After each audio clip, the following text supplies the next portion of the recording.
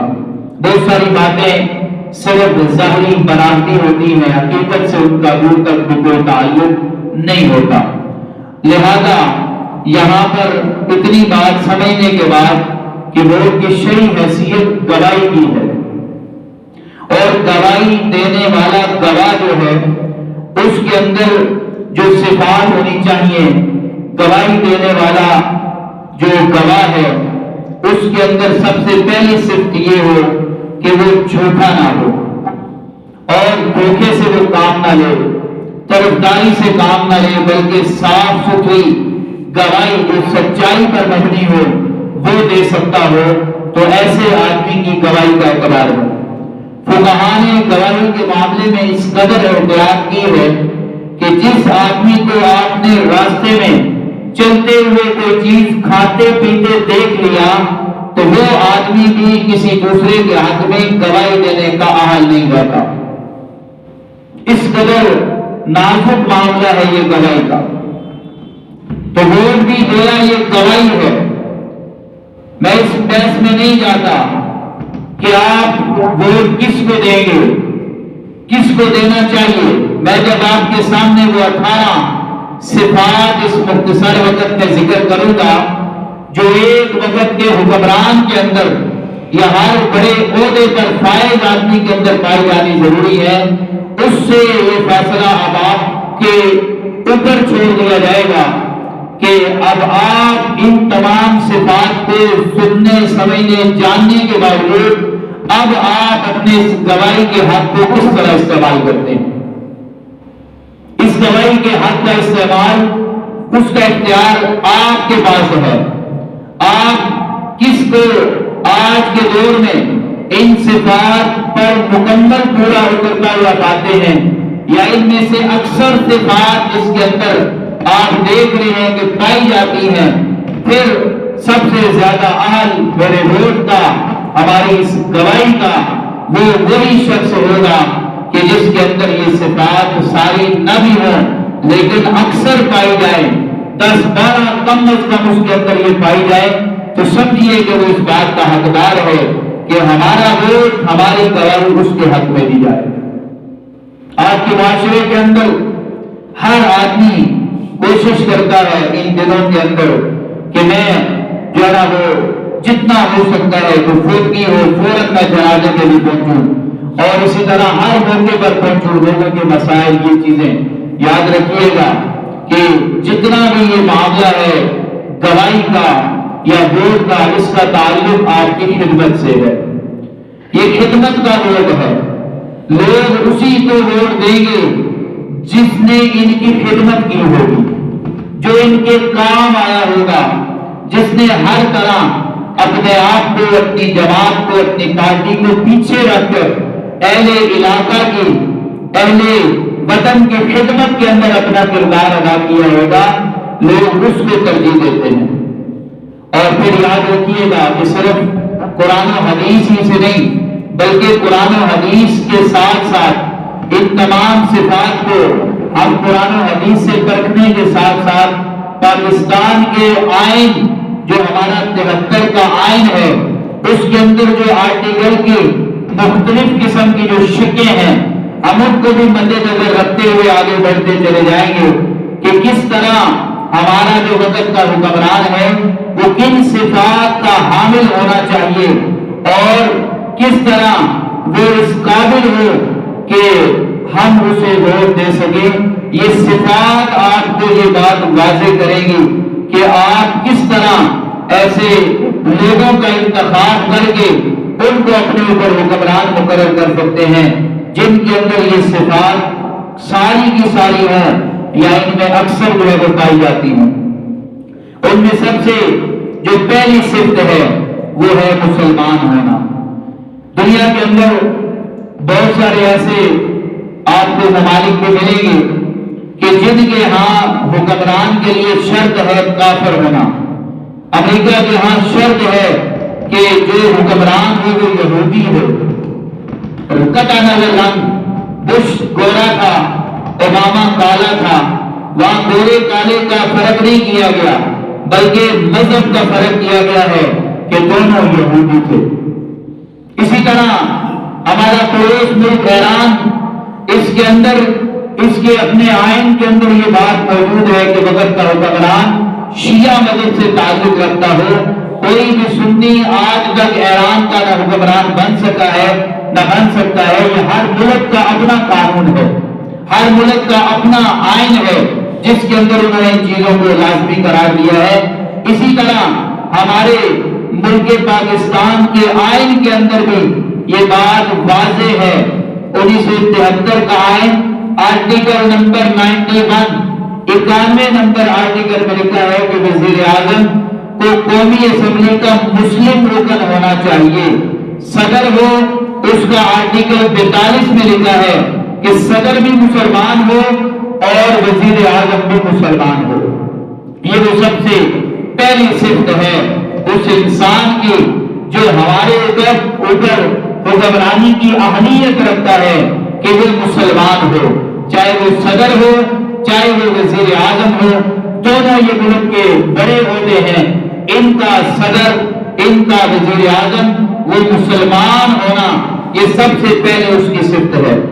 جیسے کہ اللہ جل جلالہ نے بھی سورہ آل عمران کے اندر بھی ارشاد فرمایا ہے، یا ایھا الذین آمنوا لا تتخذوا بطانة من دونکم لا یألونکم خبالا، اے ایمان والو تم اپنوں کو چھوڑ کر دوسروں کو اپنا رازدار نہ بناؤ، وہ تمہاری خرابی اور بربادی میں کوئی کسر چھوڑ کے نہیں رکھیں گے۔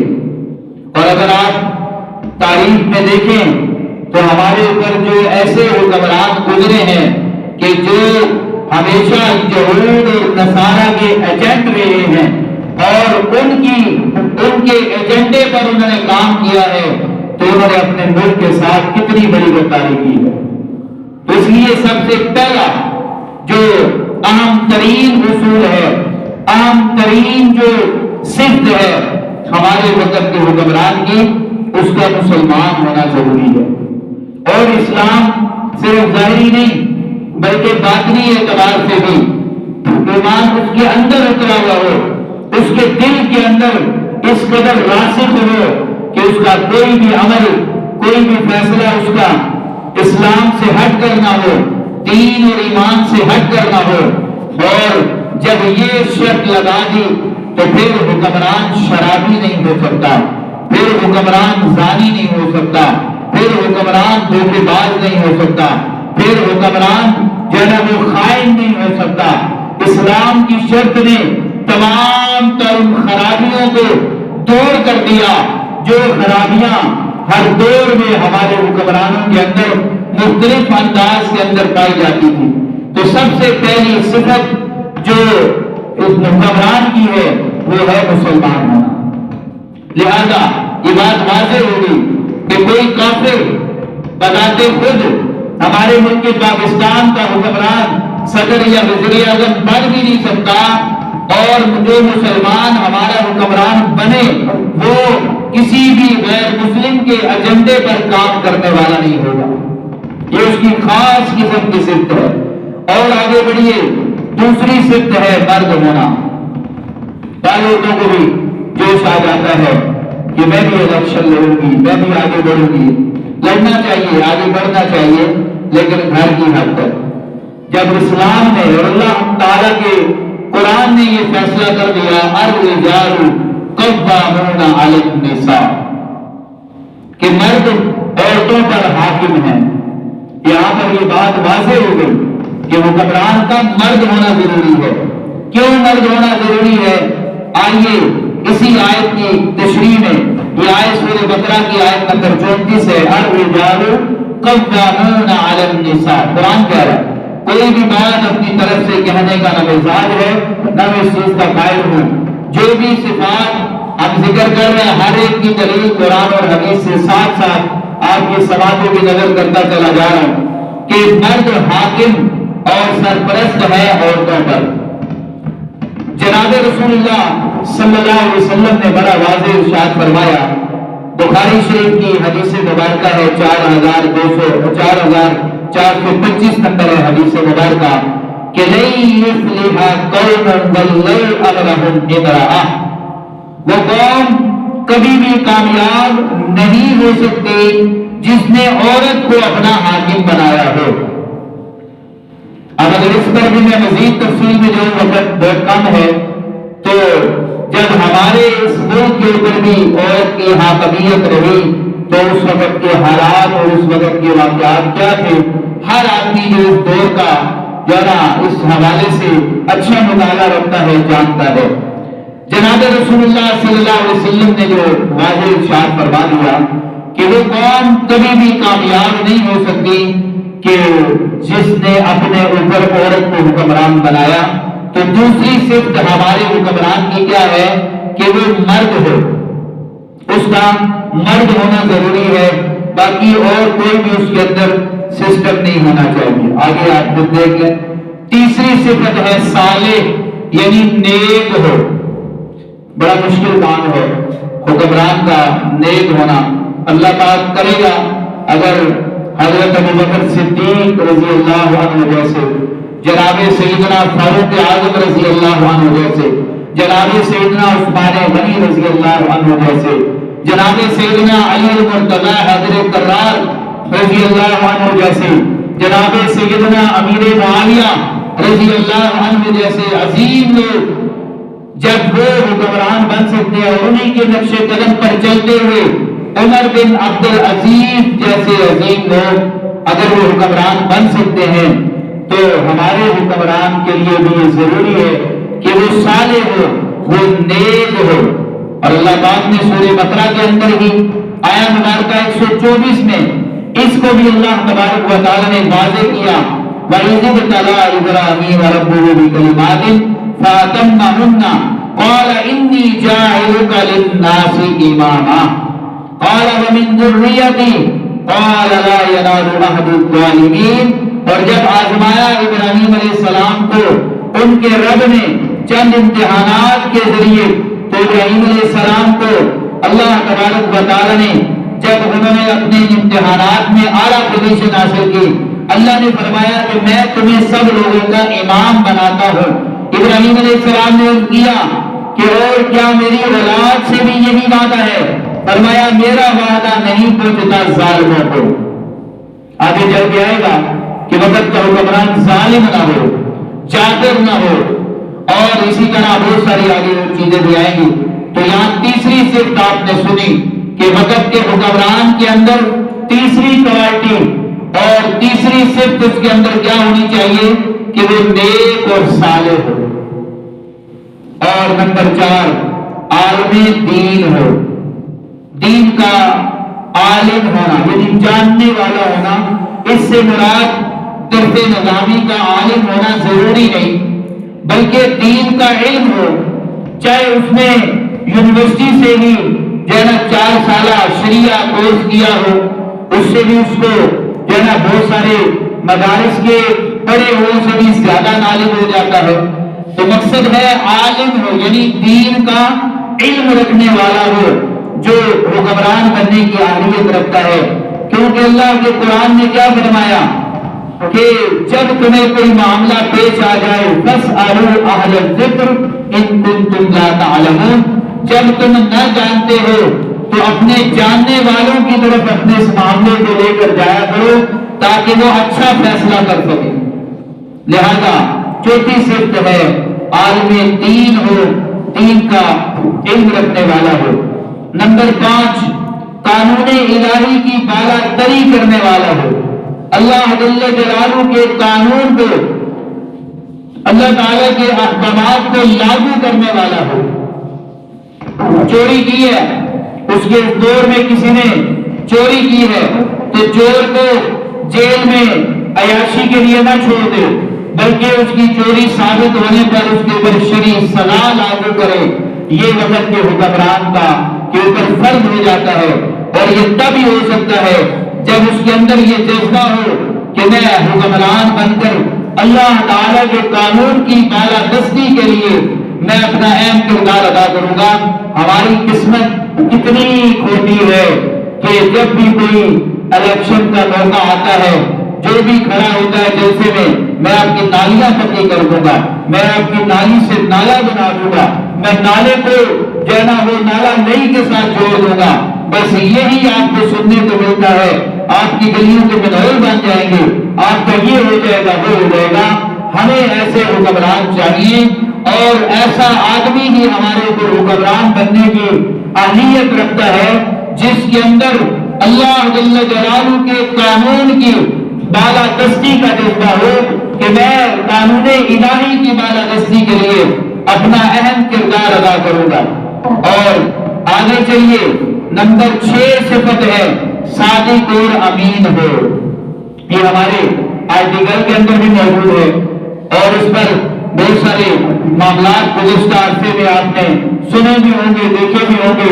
اس بحث میں جانا فضول ہی ہوگا، بس اتنا ذہن میں رہنا چاہیے کہ ہمارا وقت کا حکمران یا وہ انسان جو ہمارے اوپر حاکمیت کے خواب دیکھ رہا ہے، اس کے لیے صادق یعنی سچا اور امانتدار ہونا ضروری ہے، کیونکہ یہ معاملہ بھی بڑا حساس قسم کا معاملہ ہے۔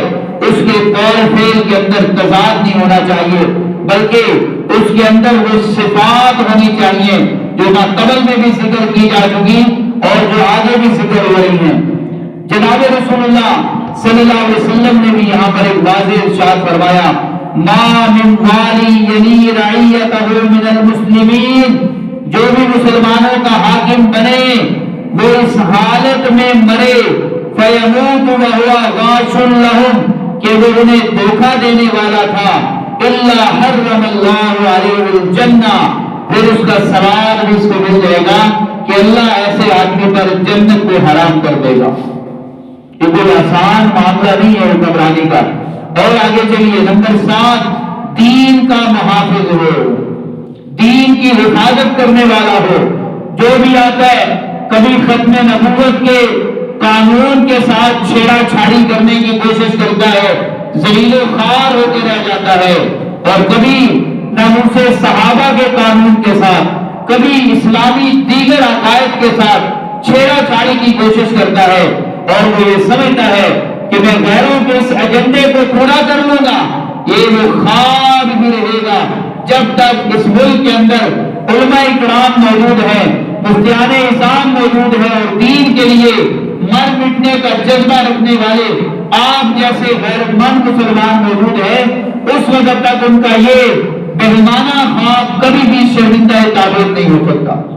کیوں کہ دین کا محافظ ہونے والا حکمران چاہیے ہمیں، جو دین کے ساتھ چھیڑے، جو دین کے خلاف چلنے کی کوشش کرے، ہم ایسے آدمی کو حکمران نہیں مانتے، کیونکہ اس کے اندر حکمرانی کی صفت ہی نہیں پائی جا رہی۔ اور آگے چلیے، نمبر 8 رعایا کا مکمل خیال رکھنے والا ہو، ایسا سخت دل نہ ہو کہ اس کے زمانے میں لوگ بجلی کے بلوں کے زیادہ آنے پر خودکشیاں کر رہے ہیں اور اس کے کان پر چوب بھی ڈریں گے۔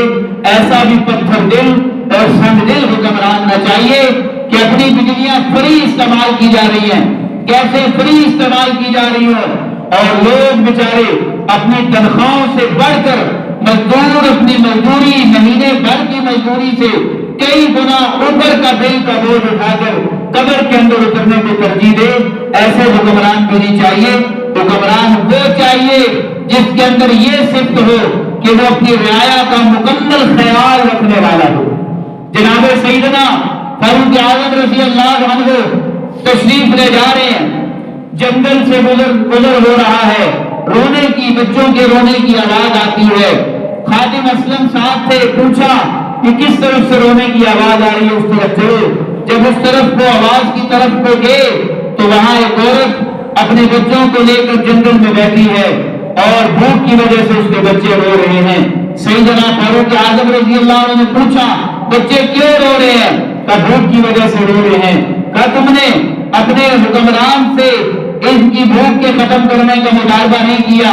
تو اس نے جواب دیا کہ ہمارے حکمران کو ہمارے حال کی کیا خبر؟ تو انہوں نے جواب دیا ارے اس کو تمہارے حال کی کیا خبر ہو سکتی ہے؟ تم بالکل جنگل میں ایک طرف کو بیٹھی ہو، یہاں اس کو کیا خبر ہے؟ جواب دیا اس بڑھیا نے، سنہری حروف میں لکھنے کے قابل ہے، کہ اگر ہمارے حال کی خبر نہیں رکھ سکتا تھا تو ہمارے اوپر حکمرانی کا حق بھی نہیں رکھتا تھا۔ اس بڑھیا کا جواب تھا۔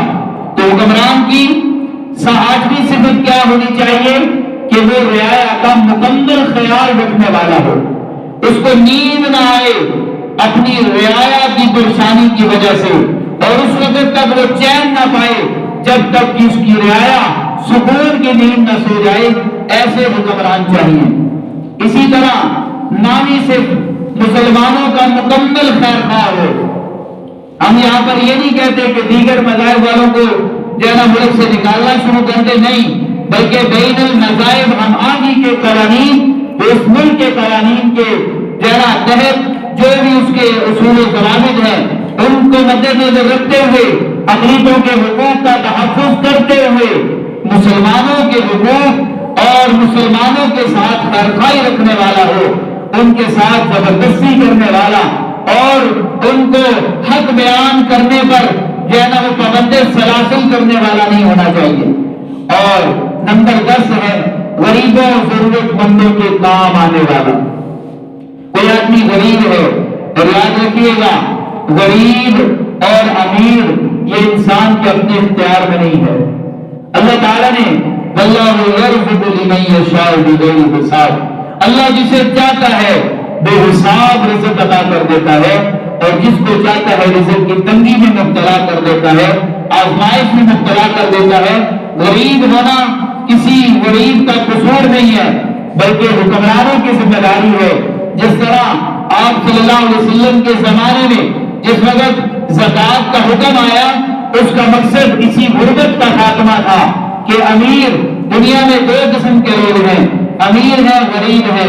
امیر اپنے مال کو پاک کرنے کے لیے 2.5% اس میں سے زکوٰۃ نکالے گا۔ وہ زکوٰۃ ان غرباء کے اندر تقسیم کر کے ان کی غربت کا بہترین انداز میں خاتمہ کیا جا سکتا ہے۔ یہ اسلام نے بڑا بہترین ایک قانون زکوٰۃ کی صورت میں ادا کیا ہے۔ اگر زکوٰۃ ادا کرنے والے جن پر زکوٰۃ فرض ہو گئی ہے، اگر وہ بجائے پورے مال پر سانپ بنے رہنے کے، پورے مال کے رکھوالے بننے کی بجائے اس میں سے شرعی اعتبار سے زکوٰۃ کا حصہ نکالتے رہیں تو یقیناً اس ملک کے اندر سے غربت کا خاتمہ کیا جا سکتا ہے۔ تو وقت کا حکمران ایسا ہونا چاہیے جو غریبوں اور ضرورت مندوں کی مدد کرنے والا ہو۔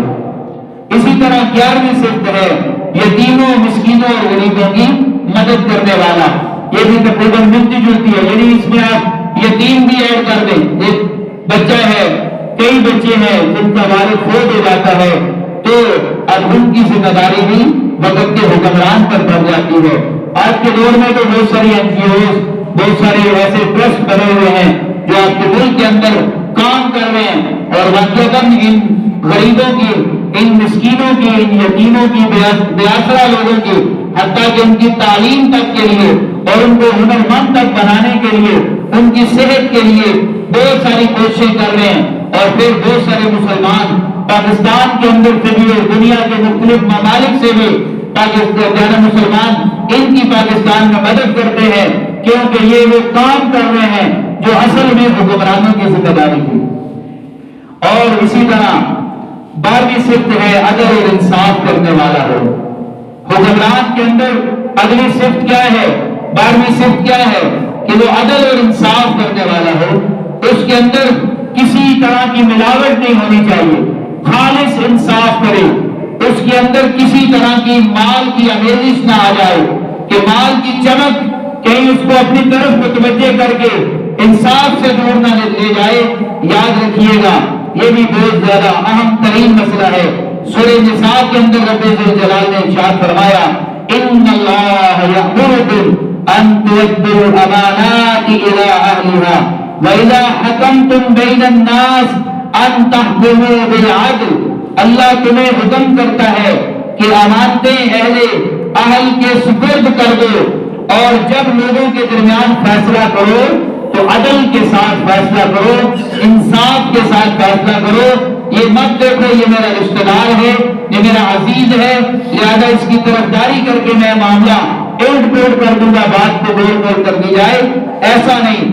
بلکہ اللہ تعالیٰ نے واضح اور جناب رسول اللہ صلی اللہ علیہ وسلم نے بھی فرمایا انما اهلك الذين قبلكم انهم كانوا اذا سرق فيهم الشريف تركوه واذا سرق فيهم الضعيف اقاموا عليه الحد.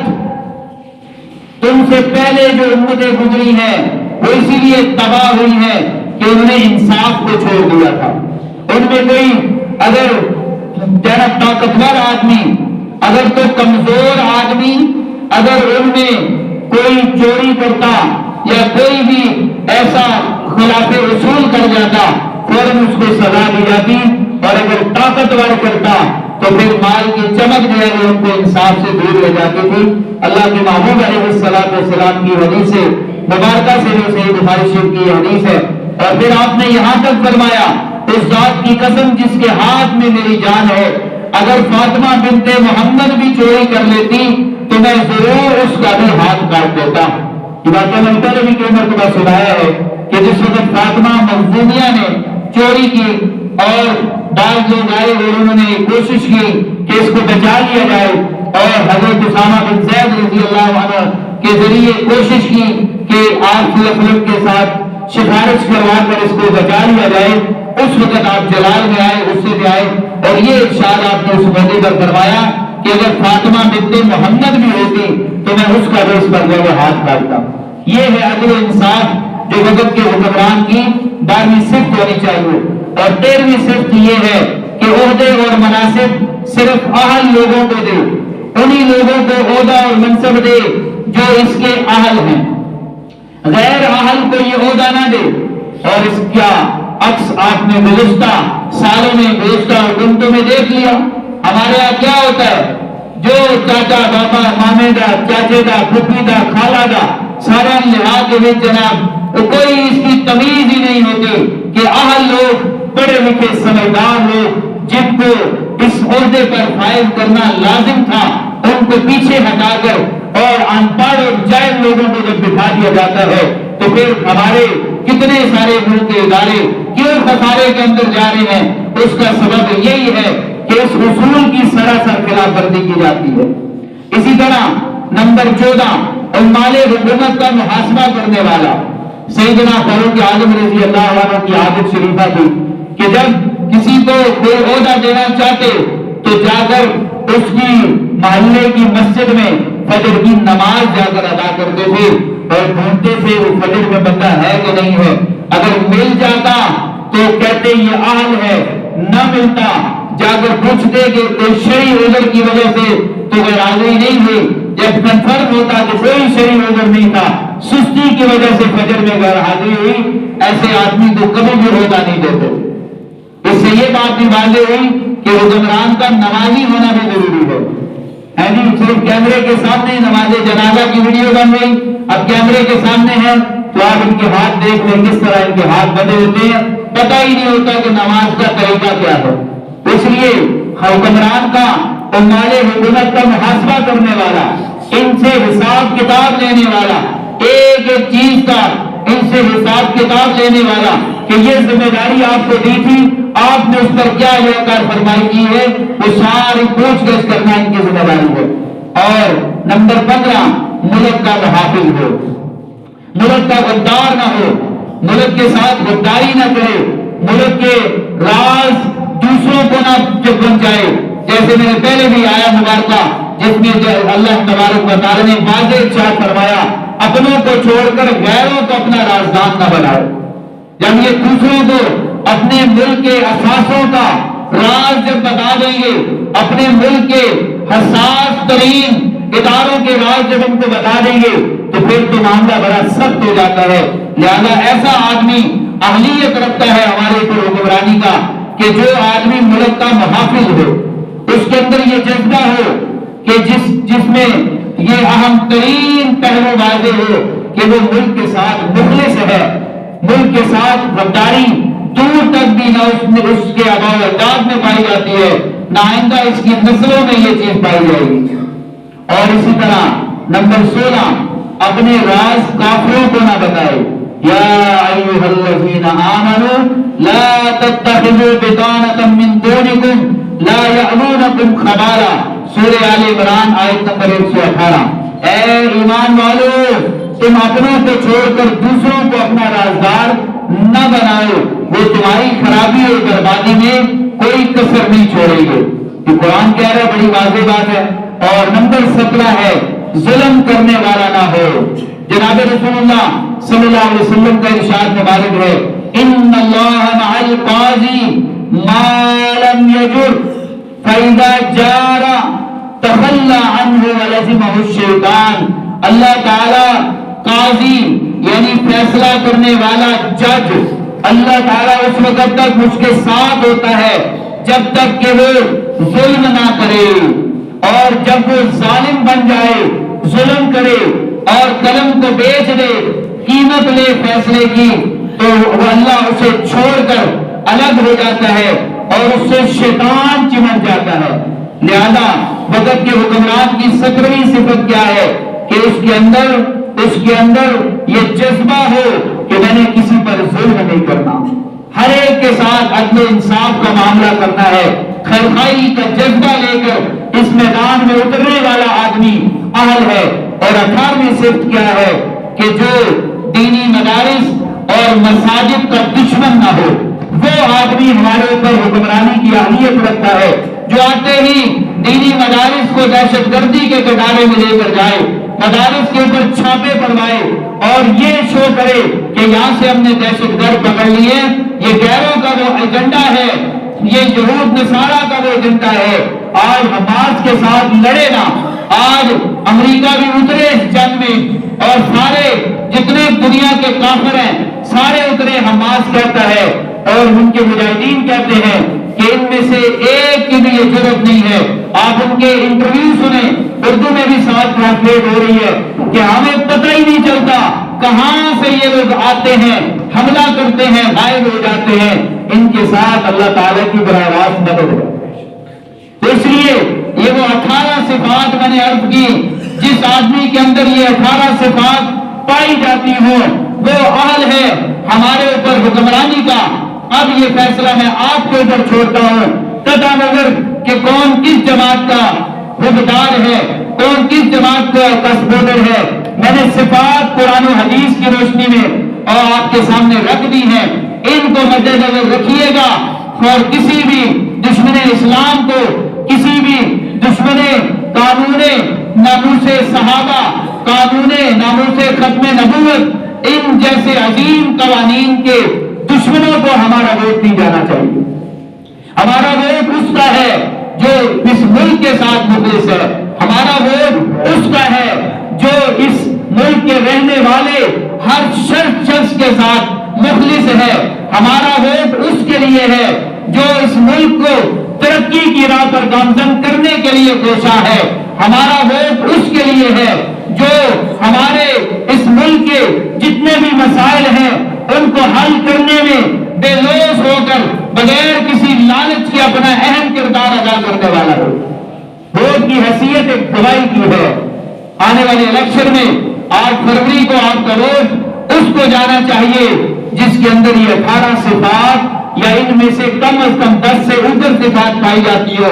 آپ نے پرکھنا ہے، ماضی میں ان کی ساروں کی ویڈیو موجود ہے، اچھی طرح سوچ لو بھی آپ کے پاس دن ہے، اس کے بعد پھر آپ کا ووٹ ان کو جانا چاہیے۔ اب یہ بحث ختم ہو گئی، عوام کے اندر یہ شعور بیدار ہو چکا ہے کہ وہ گلی کے نالیاں بنانے والے، نالی کو نالا بنانے والے، نالے کو نالا لئی سے جوڑنے والے کو ووٹ دیں گے۔ وہ زمانہ گیا، لوگ کہتے ہیں ہم اس کو ووٹ دیں گے جو ہمارے حقوق کا محافظ ہو۔ آپ میں سے جو اس بات سے اتفاق کرتا ہے ہاتھ کھڑا کرے، جو ہمارے حقوق کا محافظ ہو۔ ہمارے کتنے سارے حقوق ہیں کہ جن کی ہمیشہ تلفی کی جاتی ہے، کوئی بھی ہمارے حق کے لیے کھڑا نہیں ہوتا بلکہ حقوق کی حق تلفی کی جاتی ہے، عوام کو روندا جاتا ہے۔ آج کل یہ آپ کو ڈھونڈ رہے ہیں ملنے کے لیے، ملاقاتوں کے لیے، دعائیں کر رہے ہیں کہ فوتگی ہو فوراً پہنچو۔ جنازے میں سب سے پہلے آپ کو امام سے بھی پہلے، ابھی پچھلے دنوں میں شہباز پارک میں جنازے میں گیا، امام بھی بعد میں آیا، جنازہ بھی بعد میں آیا، یہ حضرات گرامیہ سب سے پہلے وہاں پہنچے۔ تو یہ یاد رکھیے گا، آج کل یہ آپ کو ڈھونڈ رہے ہیں کہ یہ ایسا نہ ہو بعد میں آپ ان کو ڈھونڈ رہے ہو اور پھر آپ کو ملے نا۔ 18 صفات میں نے بڑی واضح ذکر بھی کر دی ہیں، پرنٹ کر کے لگا بھی دیں گے، تصویریں بنا لینا اور نوٹ دے کر اگر دیکھ لینا یہ میں جس پہ لگا رہا ہوں یہ 18 صفات اس کے اندر ہے کہ نہیں ہے، کوئی بات نہیں، وہاں آپ کو ٹائم دیا جائے گا، اتنی جلدی نہیں بچائی جائے گی، لیکن یہ ذہن میں رکھنا اس ملک کا جو محافظ ہو، اس ملک کے رہنے والوں کے حقوق کا جو محافظ ہو، اسلام کے ساتھ جو مخلص ہو، مسلمانوں کے ساتھ جو مخلص ہو اور یہود و نصارہ اور غیروں کے ایجنڈے پر کام کرنے والا نہ ہو، ایسے آدمی کو ہمارا ووٹ جائے گا انشاءاللہ۔ اللہ تبارک و تعالی ہمیں ایسے ہی حکمران نصیب فرمائے جو صفات ہم نے سنی ذکر کی ہیں، اللہ تعالی جو کہا سنا ہمیں عمل کی توفیق عطا فرمائے۔